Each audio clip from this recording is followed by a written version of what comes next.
বহু ভরসায় চাতকের মতো আওয়ামী লীগের অনেকেই তাকিয়েছিলেন মার্কিন প্রেসিডেন্ট ডোনাল্ড ট্রাম্প ও ভারতের প্রধানমন্ত্রী নরেন্দ্র মোদীর বৈঠকের দিকে। ভেবেছিলেন সমসাময়িক বাংলাদেশ বিষয়ে কোনো ওলট পালট ঘোষণা আসবে। তবে নাটকের শেষ অঙ্কে মিলল কেবল শূন্য। মোদী ট্রাম্পের বৈঠকের দিনেই অন্তর্বর্তী সরকারের প্রধান উপদেষ্টা ডক্টর মোহাম্মদ ইউনূসের সাথে ফোনে কথা বলেন ট্রাম্প প্রশাসনের প্রধান ক্ষমতাবান কর্তা ইলন মাস্ক। মোদী ট্রাম্প বৈঠকের পর সংবাদ সম্মেলনে বাংলাদেশ প্রসঙ্গ তুলেছিলেন ভারতীয় সাংবাদিকরা, তবে সুবিধা করতে পারেননি।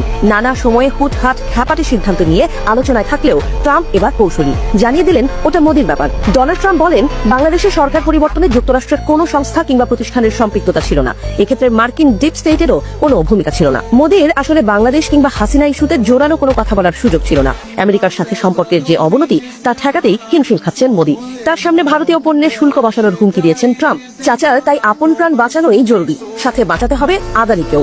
তাই জ্বালানি চুক্তি করে তাতেই আপাতত আমেরিকার নয়া প্রেসিডেন্টকে তুষ্ট রেখে মুক্তি খুঁজতে হচ্ছে মোদীকে। তাছাড়া ভারত যে চুক্তি করে তৃপ্তির ঢেকুর তুলছে, তেমন চুক্তি ট্রাম্প প্রশাসনের সাথে আগেই করেছে বাংলাদেশ।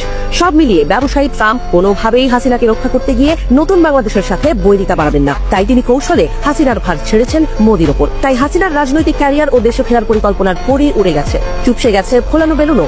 এখন আছে কেবল বৃথা আস্ফালন, নিছক কল্পনা। দল হিসেবে আওয়ামী লীগের রাজনীতির ভবিষ্যৎ অনিশ্চিত।